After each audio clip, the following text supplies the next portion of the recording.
اشکال داره که نخوام مردشور تنم رو دست بزنم. اشکال تو زندگیم هر وقت کسی دوست داشتم دستمو تنم رو لمس کرده. میفهمی؟ حالا چجوری تنم بدم دست یه آدمی که نمیشناسمش؟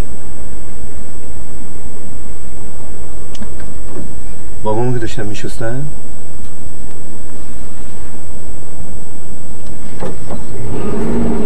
پدرم که داشتم میشستن این از این ور برم داشت میداختش اون ور، از اون ور میداخت اون ور. دوتا مردشور بودن داشتن با هم حرف میزدن.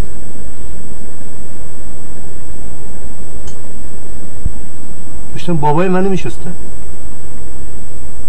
ولی راجع به تلویزیون خرید و فروش حرف میزدن. دلم من نمیخواد، دلم نمیخواد تنها دست کسی بدم که موقع شستنم انقدر راجع من تأثیر نداشته باشه. میفهمی؟ میخوام اینجا بمیرم، اینجا.